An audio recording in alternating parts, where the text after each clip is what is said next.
Thank you, sir. I think I will remove my mask. So, good morning to one and all. I'm extremely happy to be here to be with all of you. The only unfortunate thing is we are not able to connect in offline classes. That would have been much better, and both would have enjoyed the situation. But anyway, this course is basically on gender sensitization and related things. So what I thought was we should have some full conceptual clarity about the concepts that are going to be used in gender studies. So, and I have seen your course and the kind of lectures that are going to follow.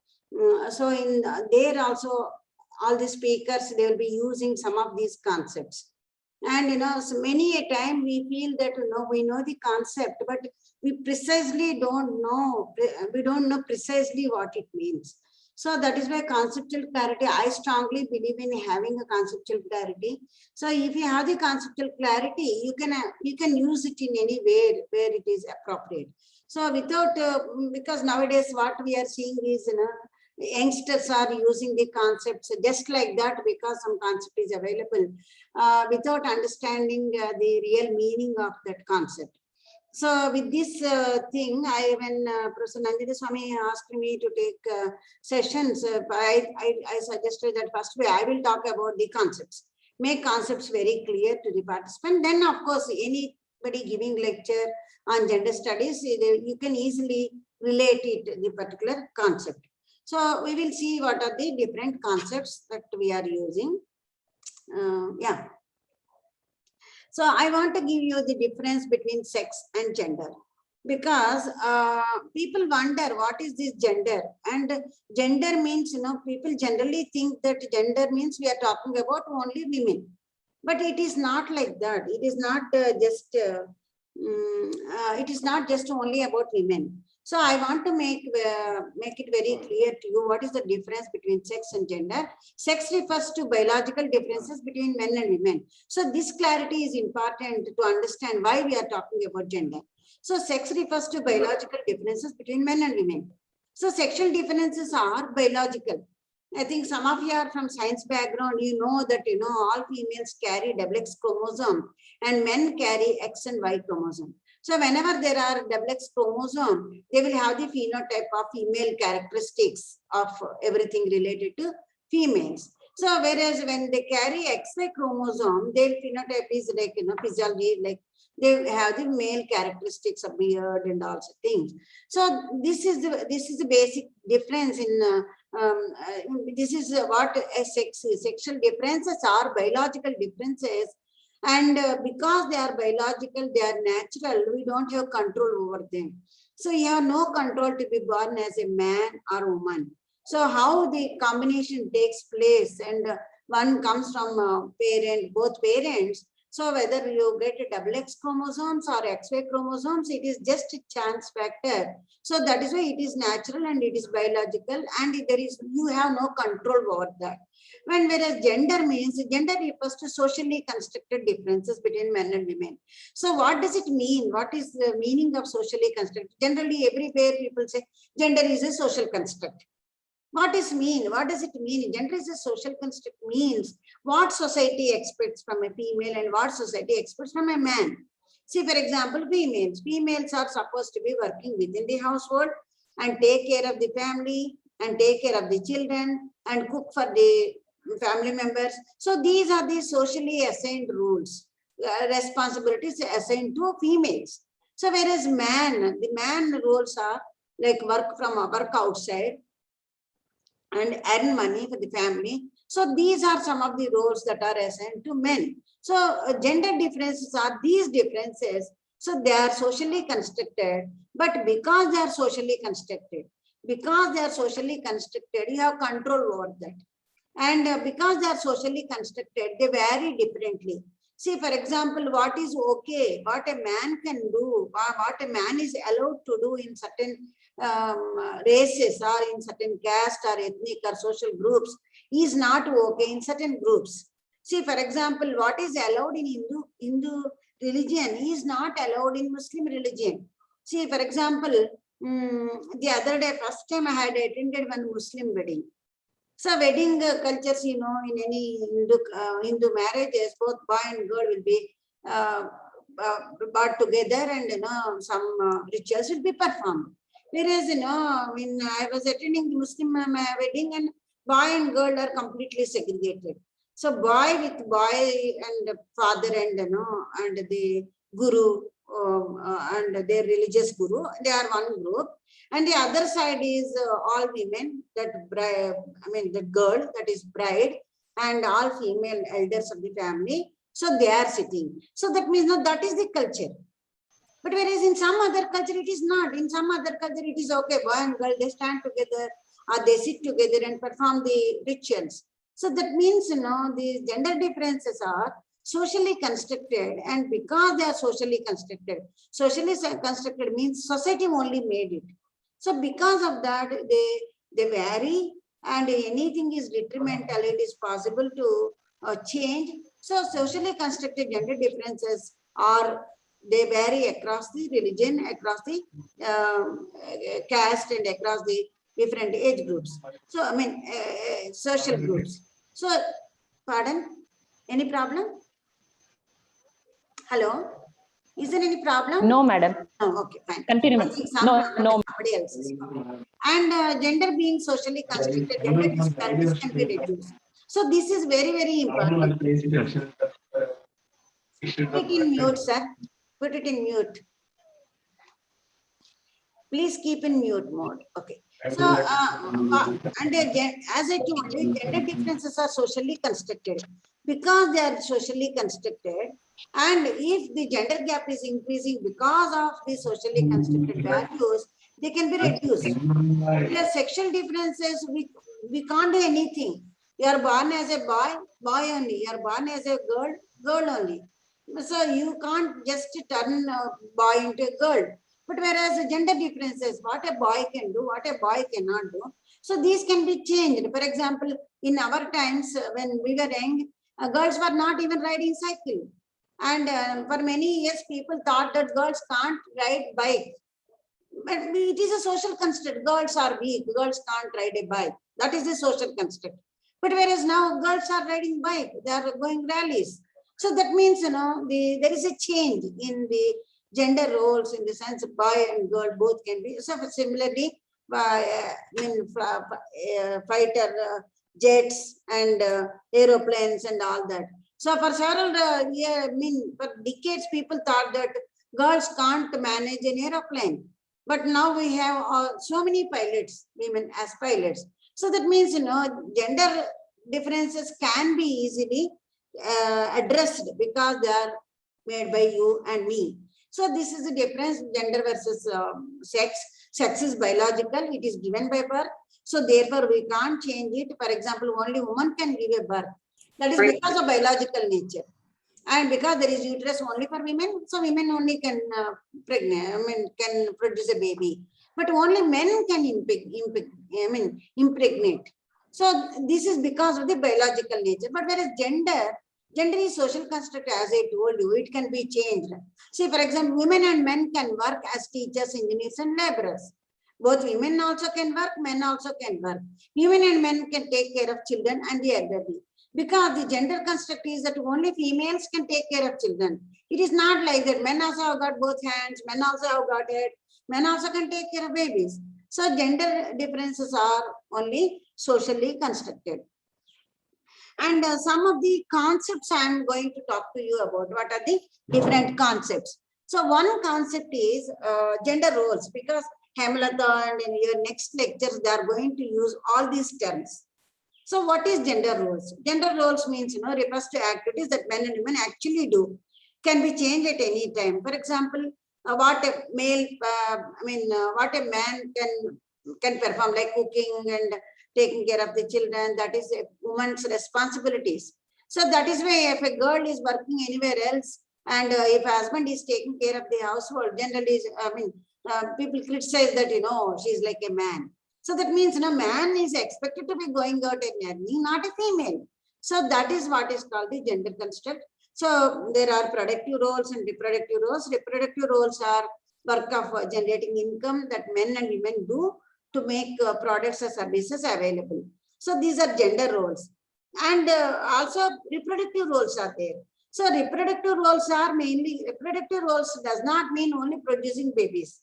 So reproductive roles are giving birth to child and also related activities.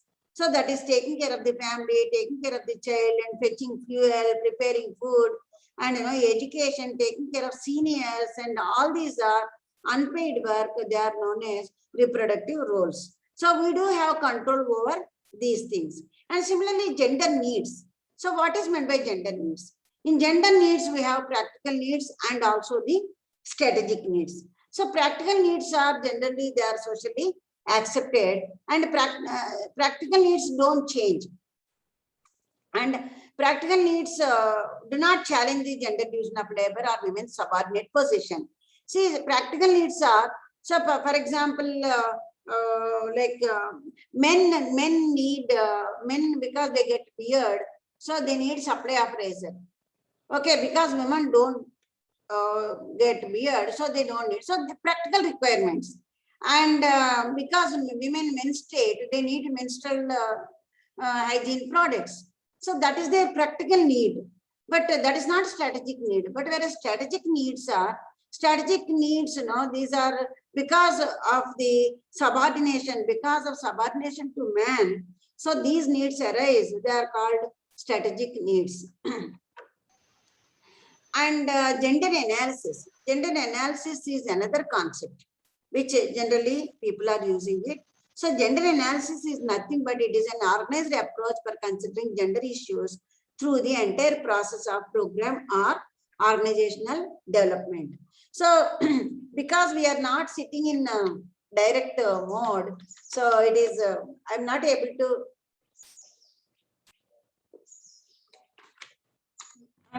to get how much you understood the difference between gender and sex. So gender differences are made by human beings. A man should be doing this, a woman should be doing this. This is the gender differences. Because they are made by us, we can address if there is unequal distribution.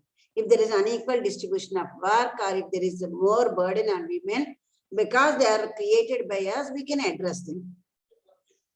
See, some people argue why all these things, why gender equity, gender equality, and all these things. See, why I'm talking about these things is these are the concepts we use to reduce the gender gap and attain the gender equality. So gender analysis is what gender analysis is. It is an organized approach for considering gender issues through the entire process of program organizational development. So when you do gender analysis, I think one lecture you have on gender analysis also. So there are different frameworks. So using different frameworks, you analyze, before starting any program, development program, or organizing any development program, or preparing any development program, or understanding whether that program has helped both men and women equally or not. To understand these things, what you do is you do gender analysis. So what gender analysis requires is, it requires separating data and information by sex and understanding how the roles, needs, and participation are divided and valued according to sex. See, as I told you, women's responsibility is taking care of children. And because she has to take care of children and also go to work, there are certain practical needs. We need some help at home. So that is actually the practical need. But in gender analysis, what we do is we understand these roles and responsibilities and what interventions are needed to reduce this. So that is what is called the gender analysis. In gender analysis, you understand any phenomena or any intervention or any organization, whether both men and women are equally considered or not. So then we will also see another concept called gender sensitivity. What is meant by gender sensitivity? So see, men and women are not homogeneous. I'm not saying that with empowerment, men become women, women become men. It's not like that. See, sensitivity means, the practical requirements. Because a female has the responsibility of taking care of the family also, she needs to be given some time, what to say, some relief from the work, or like why maternity leave? Why we need maternity leave? Because that is the biological requirement, that is the practical need. After childbirth, it is not possible for women to come to work. So you need a maternity leave. So men don't need, because women are producing the babies. So that is what is actually the practical need. But gender sensitivity means, it is the ability to pursue the existing gender differences. So if a person is gender sensitive, or if a program is gender sensitive, means what? They are taking into consideration the gender differences. See, for example, gender responsive budgets. So when budgets are gender sensitive, so budgets are gender sensitive means what it means. In budget, you have created an opportunity for the tax burden or the expenditure benefit equally distributed. See, for example, when government is collecting taxes, so if government imposes taxes uniformly for all men and women, it is not, it doesn't ensure the equity. Why? Because not all women are located in the same kind of jobs as men. So majority of the women are in low paid jobs.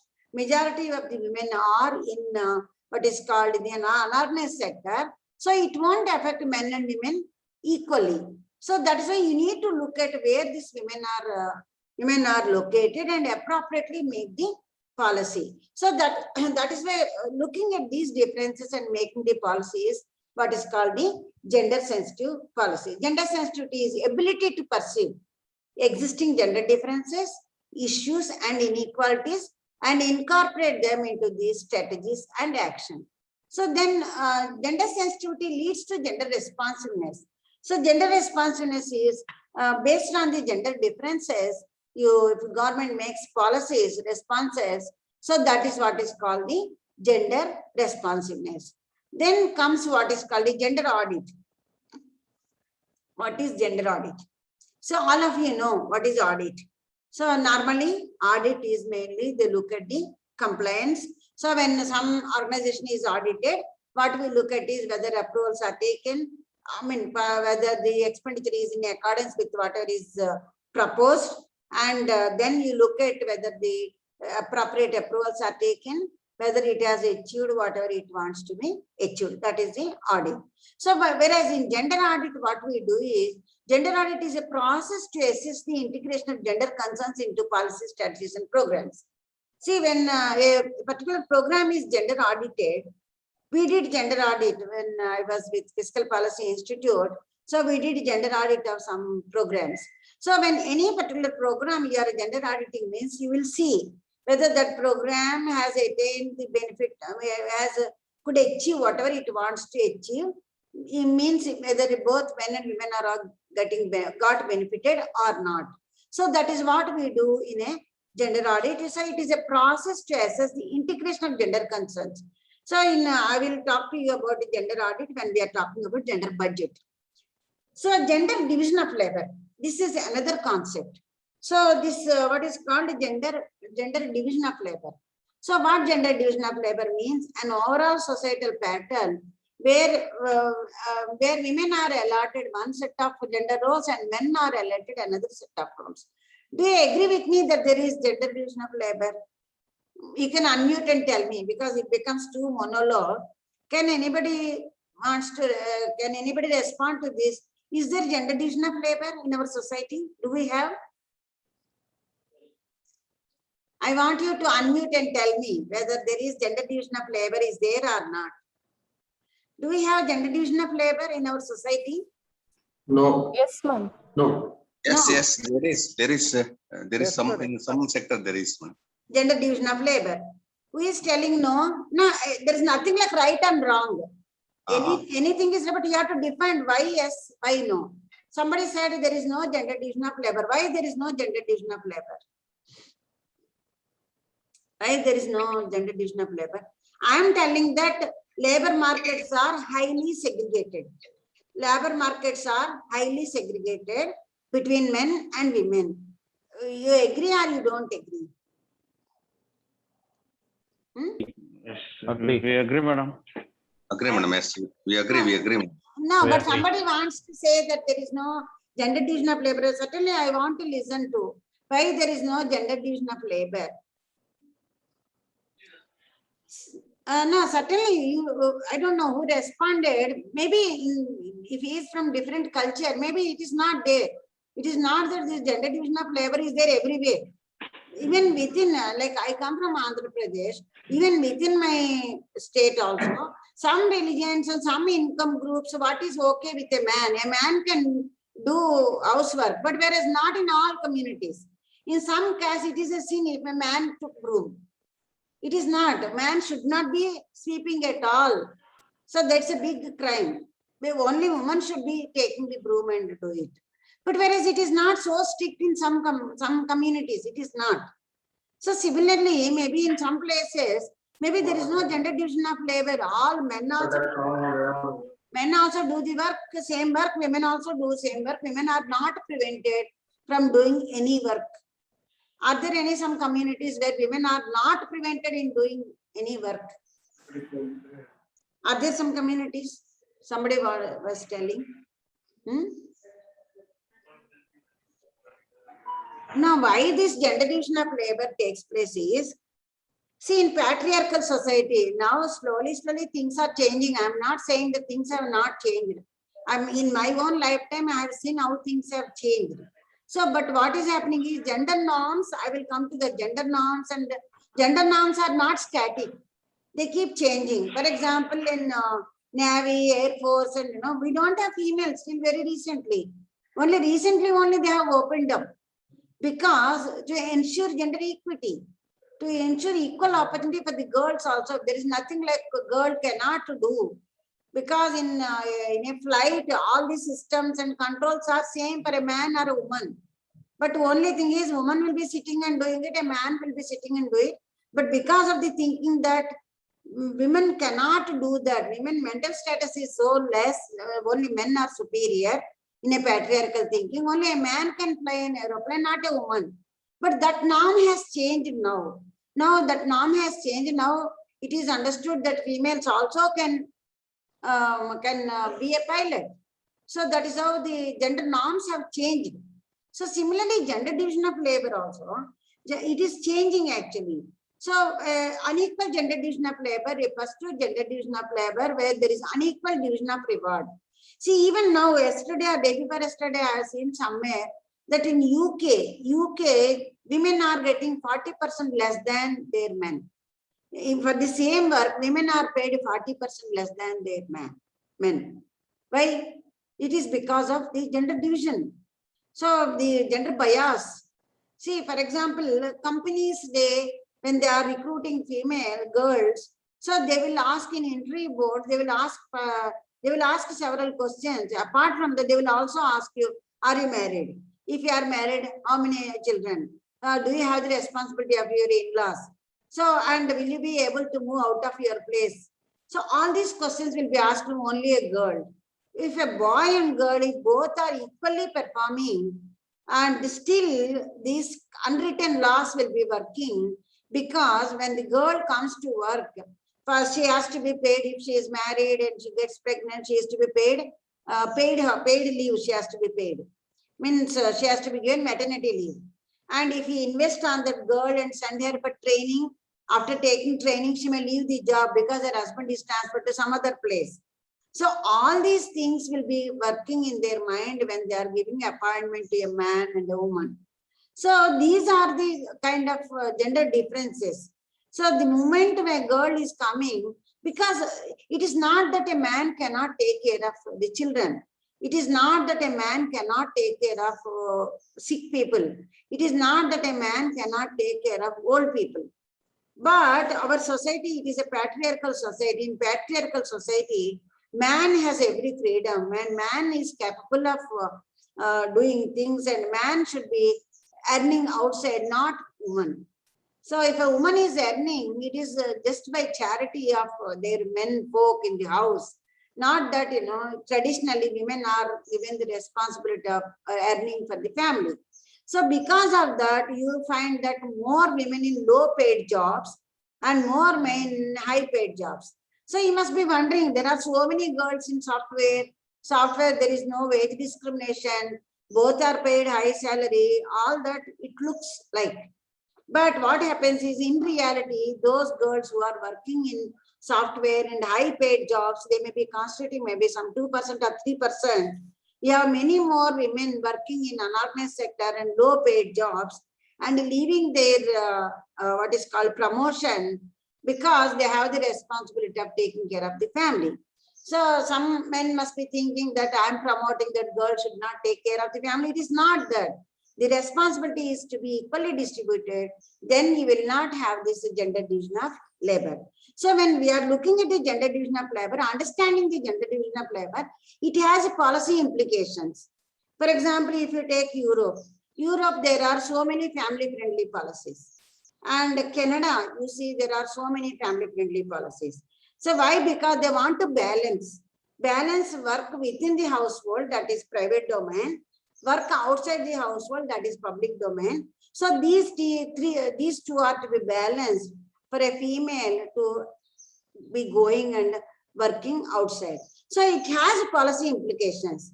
This paid work and unpaid work has policy implications. For your kind information, our National Sample Survey has incorporated a question about, it's not that, for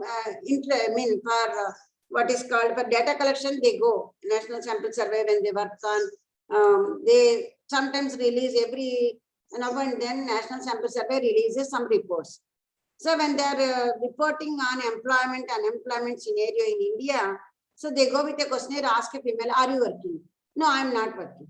So I'm not working does not mean that she is not working. She is working. If she is not working, rice doesn't become cooked rice. Raw rice doesn't become cooked rice. If she is not working, vegetable doesn't become curry. So all these production processes are taking place only because she is putting some time and energy in that. That is nothing but work. So that work is to be valued. So, and that work also contributes to the national income. So that is why National Sample Survey, they have incorporated the unpaid work also, considering as the work and its contribution, it has been estimated. So there is gender division of labor and which needs to be taken care. And what is meant by gender mainstreaming? So gender mainstreaming is systematically incorporating the gender equality perspective in designing plans. See, generally people say mainstream women or mainstream gender. Mainstream means what? Bringing them into the development process, involving them and create them opportunity. See, for example, when Panchayat Raj institutions, when 33% reservation, first when 33% reservation was given for women in Panchayat Raj institutions, why 33% reservations? Where is the necessity when women are arguing for equal opportunity? Where is the necessity for giving 33% reservation? Now it is 50, but why? So some people argue why it is important is to gender mainstream in governance. Because of the patriarchal system, women are not contesting in the elections. Women are not coming to governance. Women are not coming into the policy making. So particularly governance. So when reservations are given, so that gives as an opportunity for women to contest. It has other repercussions. I am not talking about that. It's not that reservation, as soon as reservation is given, all women are effectively participating. I'm not talking about the repercussions. I'm only talking about the gender mainstreaming. So to mainstream governance, the government of India has introduced the reservation for women in Panchayat Raj institutions. So similarly in jobs and similarly in similarly employment and education.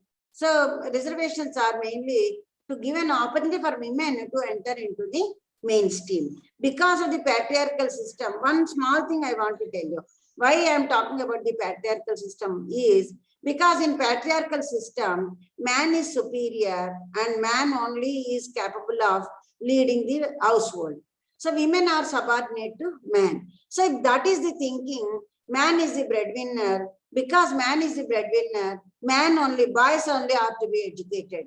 boys only are to be given good food, and boys should be made strong. Boys should be strong. So that is the thing. Because of that, girls are always neglected. Girls are not given proper care.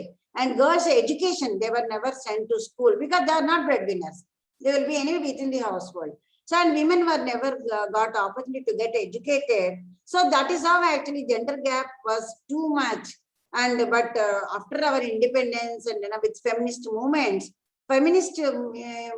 actually focused more on education. So when education, equal opportunity for women also to get educated, so a lot of efforts have been done. So now gender parity is being achieved and more girls are also getting educated. So that is also another gender mainstreaming strategy. So mainstreaming is therefore very opposite of strategy, segregating gender issues.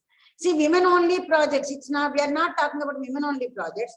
We are only talking about in general projects, how women concerns can be incorporated. So that is what is called the gender mainstreaming. What is gender discrimination? So gender, now you know what is meant by gender. So now gender discrimination is, it is discrimination based on your gender. And because, as I told you, when in a patriarchal system, it is basically gender discrimination. In a patriarchal system, girls need not work. Only boys have to work and only men have to go out. So these are the characteristics of patriarchal system. So because of that, women need not be getting it, women need not get educated. So then what happens? It is a discrimination. Only boy gets all facilities and boy gets good education, whereas girl doesn't get. This is what is called the discrimination. This discrimination is not based on the biological requirements, but this discrimination is based on the social responsibilities of a male and female. So gender discrimination is any distinction, exclusion or restriction made on the socially constructed gender roles. So this discrimination can take many forms. So stereotyping, stigmatizing, devaluing gender. So these are some of the, even a small boy, much younger to a female, also will be making fun of a female. That is because the boy thinks that he is superior, he is a man. So that is kind of discrimination, what is called the gender discrimination. So what are gender norms? We are talking about gender norms. Gender norms are they are informal rules, as I told you. They are informal rules shared by social expectations. See, informal rules, this is very important. Informal rules shared by social expectations. So what a society expects from a female and what a society expects from a man. So society expects from a female, society expects that female should be taking care of the house. And society expects a man to be strong enough and earn money. So these are the expectations. So these expectations will be controlling. And because she has the responsibility, she has to be within the household. She should not be going outside the house. That means that the norm is that women are within the household. That is the norm. So gender norms are, these are based on the social expectation. What is expected of a man and what is expected of a woman. So norms are learned and reinforced from childhood to adulthood. A girl should not be crying. Means, boy should not be crying. Because a boy should be strong. He should become a man. And boys won't cry.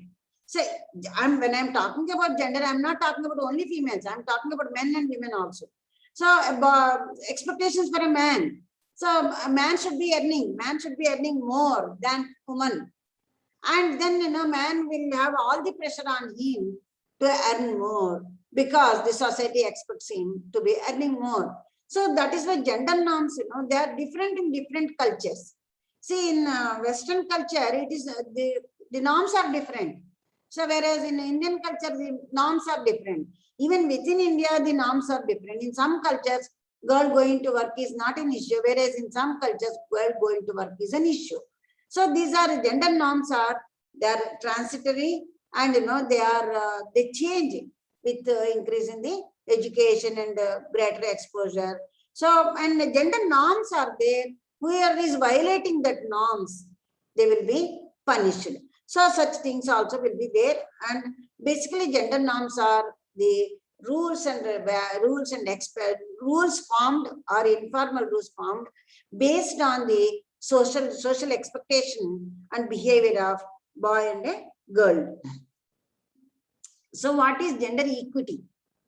So we talk about gender equity, gender equality. So sometimes it looks like both are one and the same, gender equity and gender equality, but they are not. So whereas, gender equity is the process of being fair. It is a process. Actually, equity is a process, equality is end.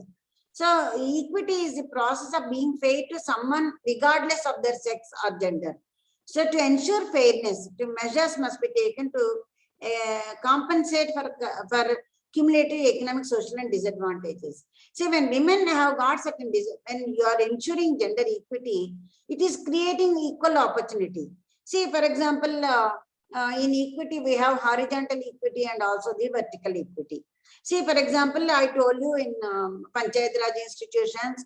So in Panchayat Raj institutions, because women have less opportunity, because women are not educated very high, and women have less opportunity to get information from outside.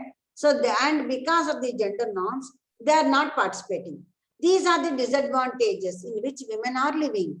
So, to reduce those disadvantages and giving them equal opportunity, you have to provide them some reservation. So, that is to ensure the gender equity. So, I told you horizontal equity and vertical equity. So, in vertical equity, what happens is equally located people will be treated equally.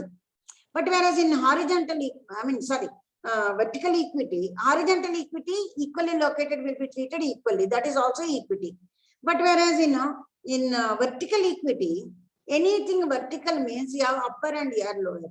So men are upper and women are lower. This is the vertical equity. Here, to ensure that this lower strata also gets into the higher strata, you need to compensate something and provide something extra so that they also get the opportunity to reach the upper level. So that is what is called the gender equity. So gender equity is, and similarly, equity we can apply in terms of social issues also. See, for example, why we have reservation system for category students? Because for several years, the category they are disadvantaged, they are in a disadvantaged position, and they did not have many opportunities. Because of that, they were at a disadvantageous position. So to bring them to the level where the other groups are, so you have to give something extra so that they also come to the level where the equity can be ensured. So equality can be ensured. So that is also one argument for continuing the reservation system. So similarly, in the case of gender also, because of the social expectations, women are at a disadvantageous position. They lack opportunities. See, so many times, even now, we are in 2021, almost over. Even now, many girls, they get opportunity to get better jobs, but they don't leave the house because their parents don't want them to leave. So means they are at a disadvantageous position. So then to ensure equity, what they have to be done? So they have to be created opportunities within the available, within the areas. So then gender equality. Equality is the concept that all human beings, irrespective of their sex or gender identity, are free to develop their personal abilities. So equality is achieved where men and women have got equal opportunities. And this is actually the crux of equality and equity. And equality and equity, this is generic and you can apply anywhere. So gender equality is a state or condition that affords men and women equal enjoyment of human rights, socially valued goods, opportunities and resources. Resources is not only money, resources also economic resource, education and access to health, good knowledge. So they are also equally important. So that is gender equality. But whereas equity is justice and fairness. So in Kannada we say what is called samate samanate. So samate achieve madbeku, samanate achieve madbekandre now samate bagge now we have to give importance to samate. So samanate achieve agbeku anta helidre. So I have given one example.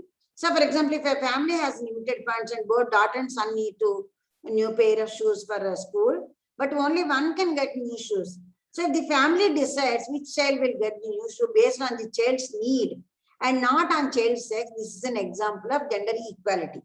See, for example, a girl is in a higher class and boy is in a lower class. So because the girl's requirement is now after next year she'll be leaving the class, so I will purchase for this. And otherwise some other people may know he's a boy, he needs to be purchased. And that is actually inequality. But depending on the requirement, if they are provided, whether it is a boy or girl, it is ensuring the equality. So similarly, provision of leadership training for men and women, establishing quotas for women in decision-making positions in order to achieve the state of gender equality. So here I told, horizontal equity and vertical equity. And because of the vertical differences are there between men and women, it is important to give concessions and reservations so that women also will be in the decision-making positions. See, as I told you, equity leads to equality. When you provide that equity, it will lead to what is called the equality. Equity means that there is a need to continue taking differential action. So gender equality, this is again same thing. Gender gap. Gender gap is nothing but the difference between men and women, and it measures the inequality. So UNDP has come out with so many indices where gender gap has been measured across the countries. And gender bias. So gender bias is the tendency to make decisions or take actions based on preconceived notions of capability according to gender. See, gender bias, it is biased against men, it's biased against women, like that we talked about. Means, giving some importance. If a particular thing is, for example, gender bias, if in any job, only men are applicable, women cannot apply. If there is some condition like that, it is biased against girls. So you are not allowing girls to come because she is a female. So, and you are allowing only boys because they are boys. So that is what is called the gender bias. So as I told you in interview, when both boy and girl work very well, both perform very well in the interview, but still you don't select the boy, you don't select the girl, you only select the boy because you don't have to spend money on their maternity leave and take leave and all. So that means you are biased against girls. That is what is called the gender bias. Then gender-based violence. This is very, very rampant.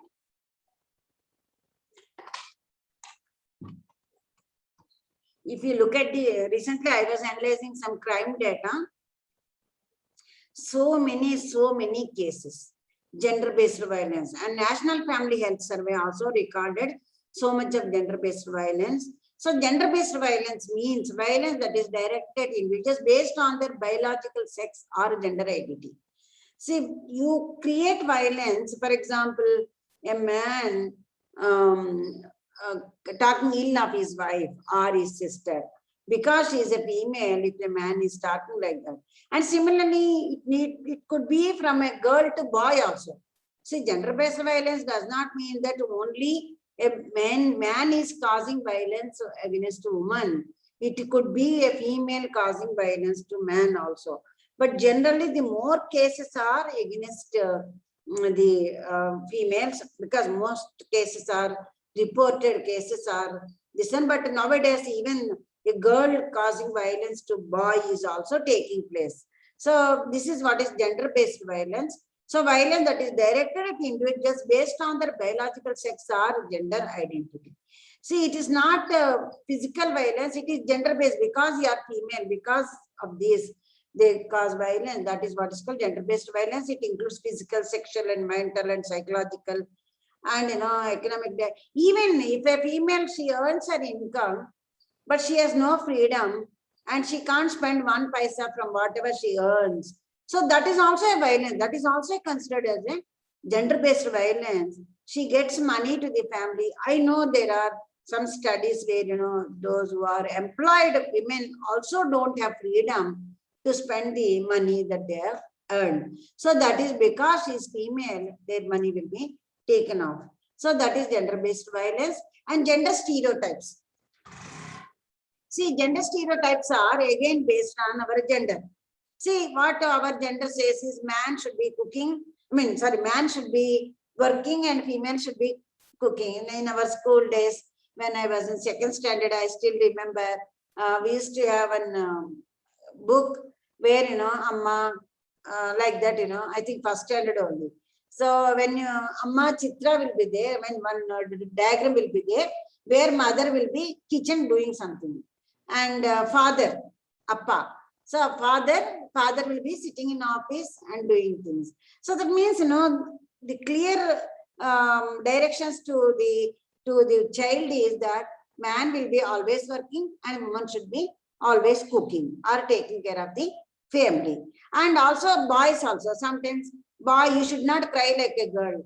Why are you crying? Crying, you should be strong. But we never tell like this. And when a girl is riding a motorbike, oh, why you're a boy, you're like a boy. Why are you behaving like a boy? Don't behave like a boy. So these are, these are the stereotypes.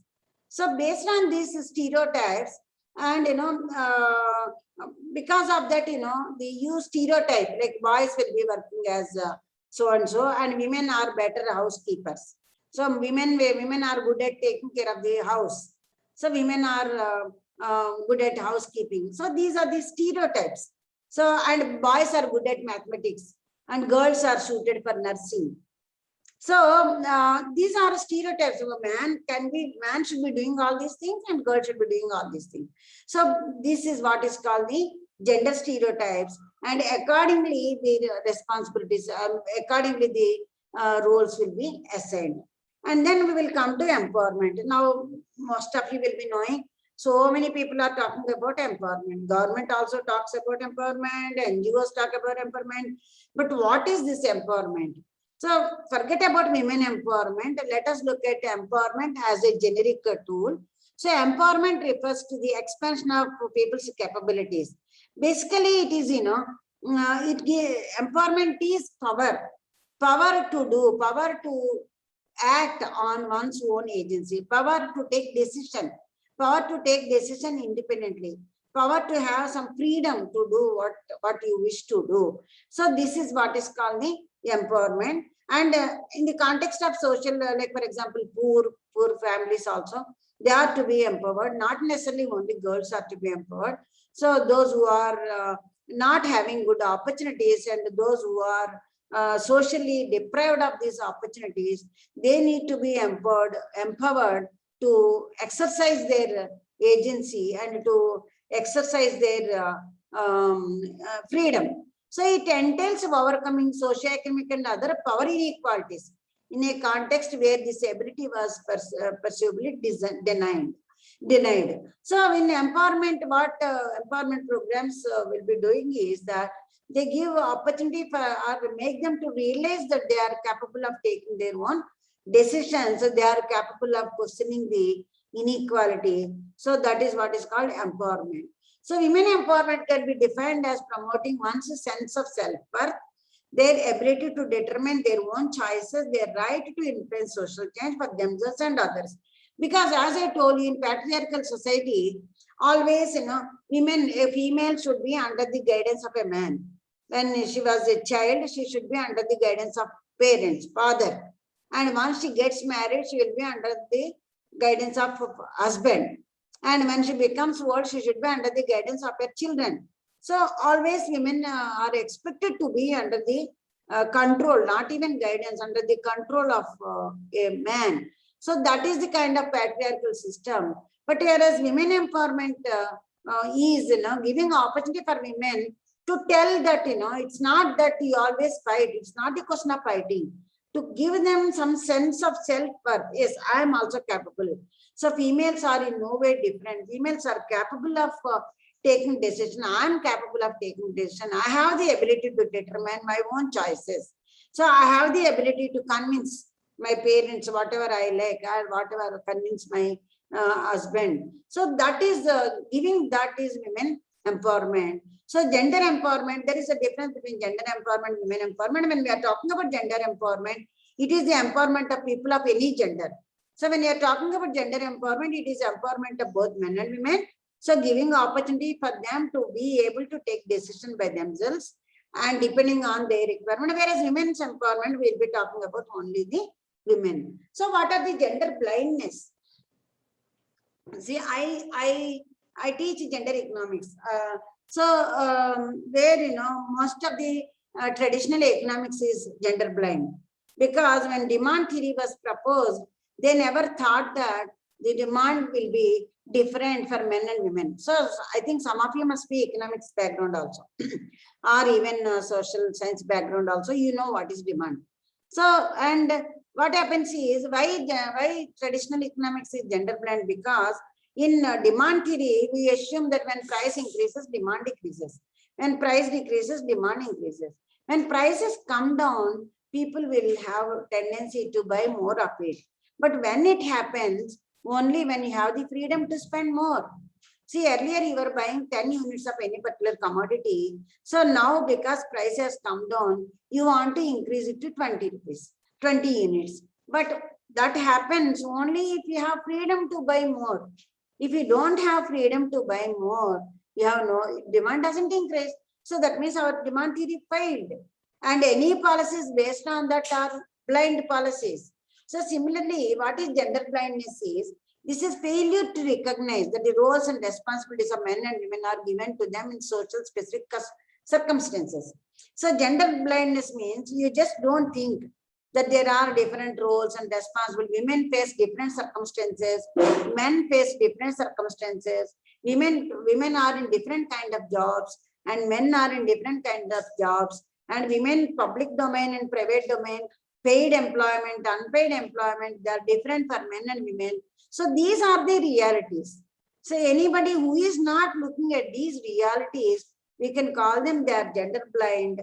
Any policies which are not looking at these differences, they are called gender blind policies. So projects and programs and policies, attitudes which are gender blind do not take into consideration the different roles.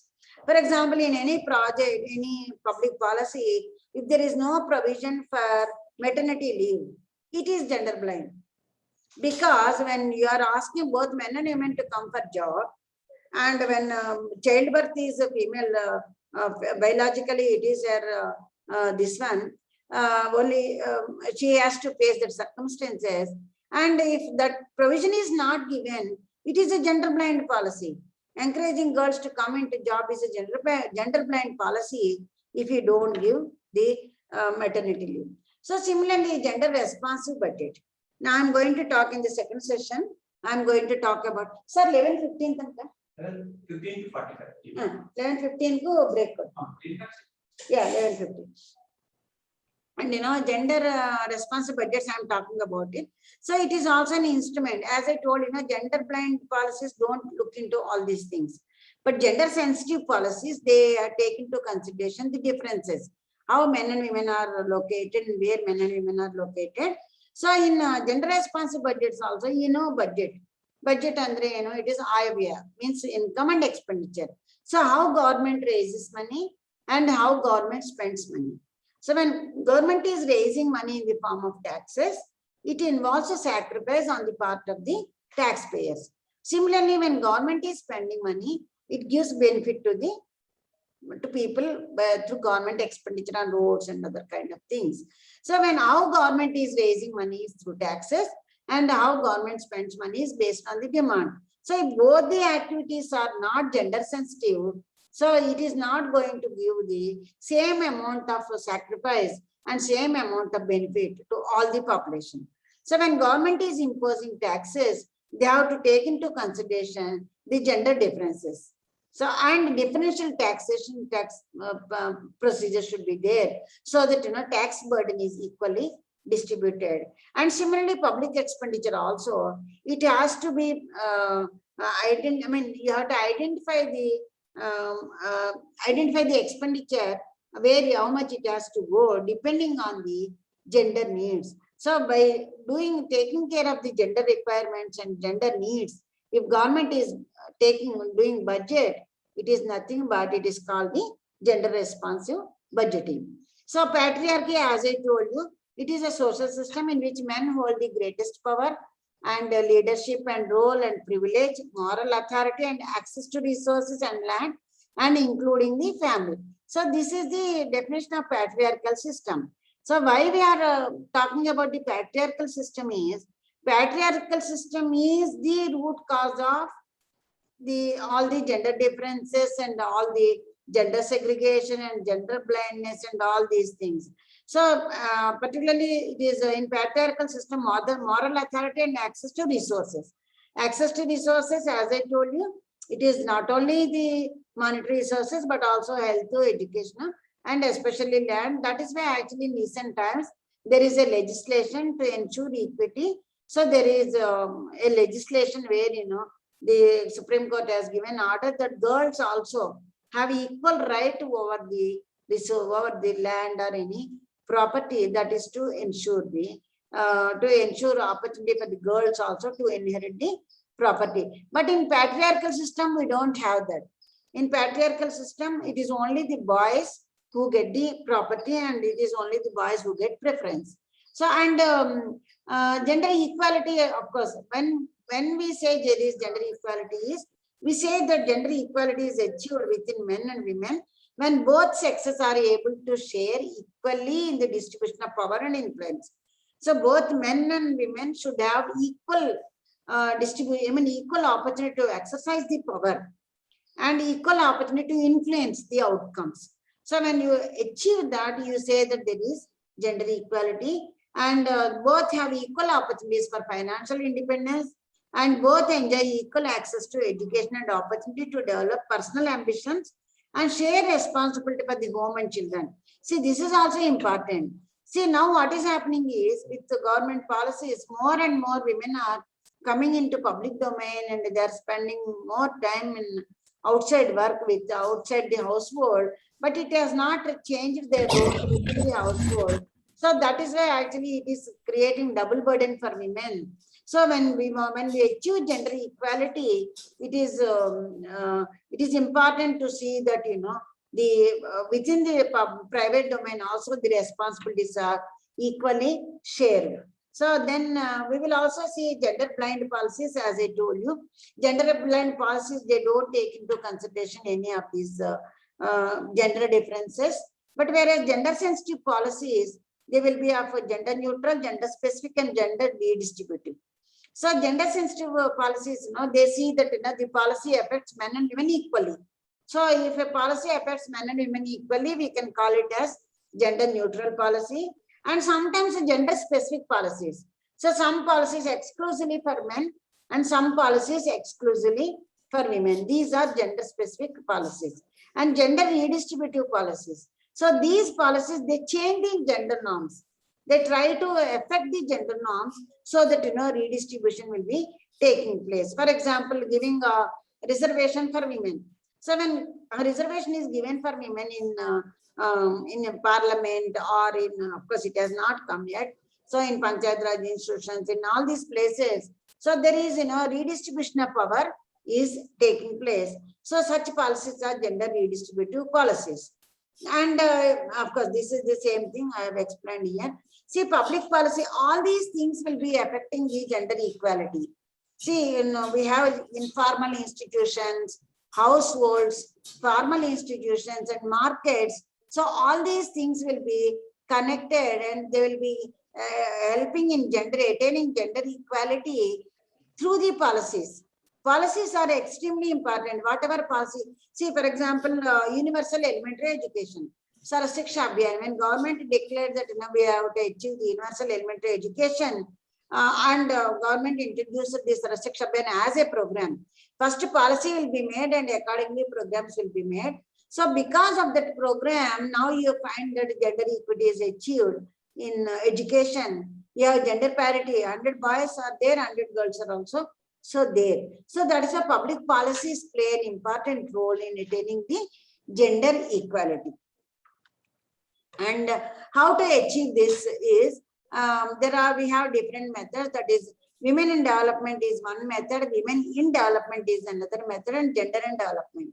So women in development, we were following women in development framework. So where projects are designed involving women in the projects, focus on involving women in the projects. So later on, when it was realized that projects are not working for women, so then the thinking was that women in development. So separate projects, women separate projects and men separate projects are introduced to attain the gender equality. But then later on, the thinking, feminist economists and policy makers, they came out with another concept called gender and development. So in gender and development paradigm, so what it does is it takes into consideration the requirements of both men and women and make men and women equal partners. So for example, bringing up of a baby, taking care of baby. So then what happens if men are also given paternity leave? So they will also be part of the process of, so that the women need not make the sacrifice of their career, leaving it completely, if both are given responsibility. And similarly, UGC and government also has given now leave for 2 years, they can take till by the time children grow up. So all these facilities are created mainly under the framework of gender and development. So when you are talking about gender and development, you talk about gender and all the social norms and gender differences, gender roles, gender division of labor, all that comes under this paradigm.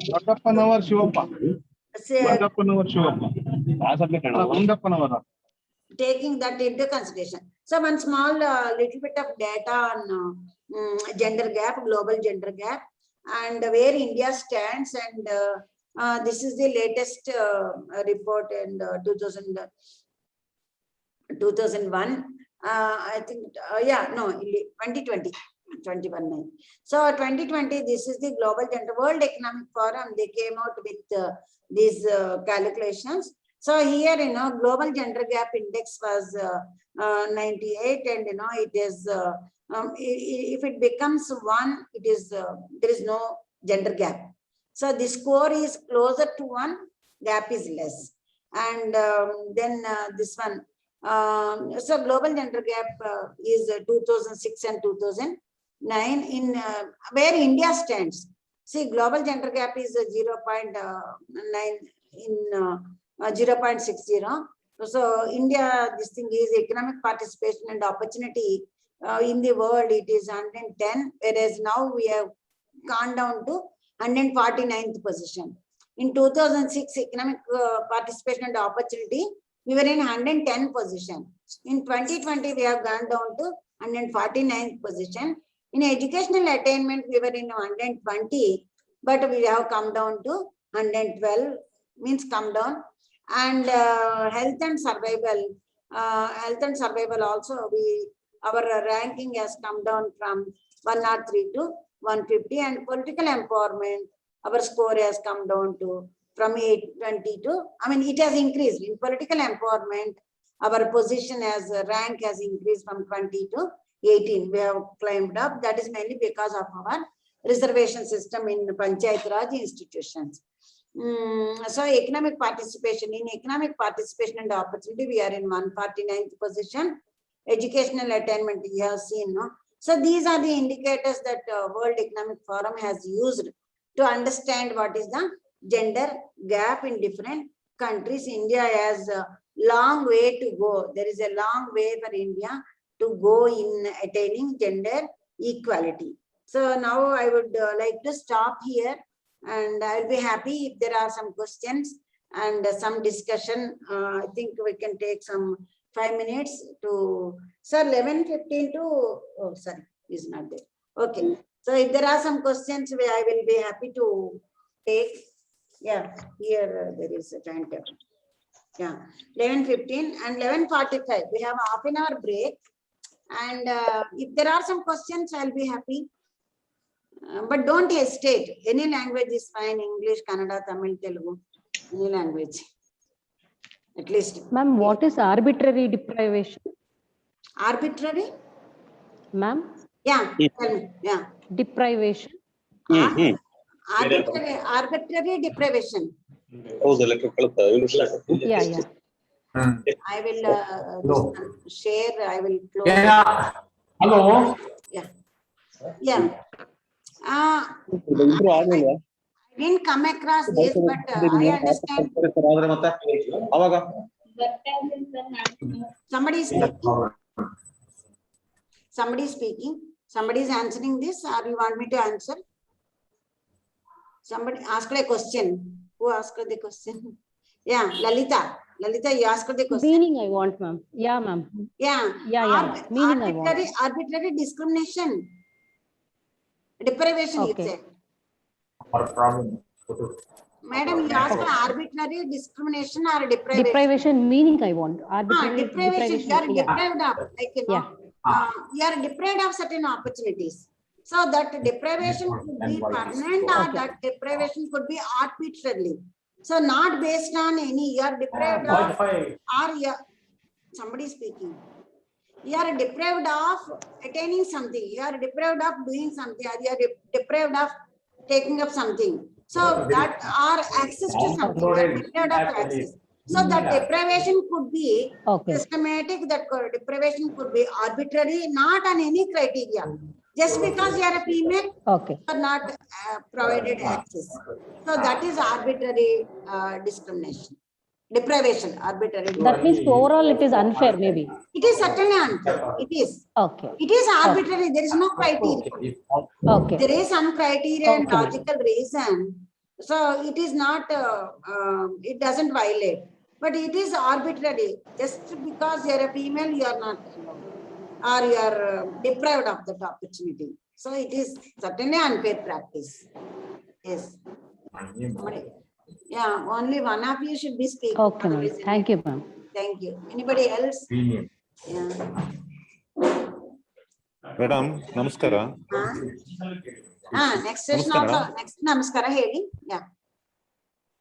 Madam, ಈಗ ನೀವು gender concept ಬಗ್ಗೆ ತುಂಬಾ ಒಳ್ಳೆ ವಿಚಾರವನ್ನ ಮಂಡಿಸಿದ್ದೀರಾ. So ಅಲ್ಲಿ ನೀವು ಈ gender labour division ಅಂತ ಹೇಳಿದ್ರೆ, ಆ ವಿಷಯ ಈಗ ಫ್ಯಾಕ್ಟ್ರಿಗಳಲ್ಲಿ ಕೆಲಸ ಮಾಡ್ಬೇಕಾದ್ರೆ ಹೆಚ್ಚಾಗಿ ಹೆಣ್ಣು ಮಕ್ಕಳೇ ಕೆಲಸ ಮಾಡ್ತಾ ಇರ್ತಾರೆ. ನಂತರ ಗಾರ್ಮೆಂಟ್ಸ್, ಆ ಸಂದರ್ಭದಲ್ಲಿ ಈ gender of division of labour ಅನ್ನೋ ಪ್ರಶ್ನೆ ಉದ್ಭವ ಆಗುತ್ತೋ ಅಂತ ನನ್ನ ಪ್ರಶ್ನೆ.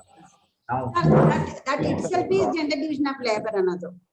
ಯಾಕಂತ ಹೇಳಿದ್ರೆ ಈ ಮಹಿಳೆಯರ್ಗೂ ಮನೆ ಒಳಗಡೆ ರೆಸ್ಪಾನ್ಸಿಬಿಲಿಟಿ ಇದೆ. ಅದರಿಂದ ಅವ್ರಿಗೂ ಓದ್ಕೊಳ್ಳೋಕ್ಕೂ ಟೈಮ್ ಇಲ್ಲ, ದೊಡ್ಡ ದೊಡ್ಡ ಕೆಲಸಕ್ಕೆ ಹೋಗೋಕ್ ಟೈಮ್ ಇಲ್ಲ. ಅವರು ಅದರಲ್ಲಿ ಗಾರ್ಮೆಂಟ್ಸ್ ನಲ್ಲಿ ಸೇರ್ಕೊಂಡಿರ್ತಾರೆ. ಸೊ ಅಲ್ಲಿ ಏನಂದ್ರೆ it is exploitation, it is sheer exploitation. So more and more girls are in that it self is A gender division of labour.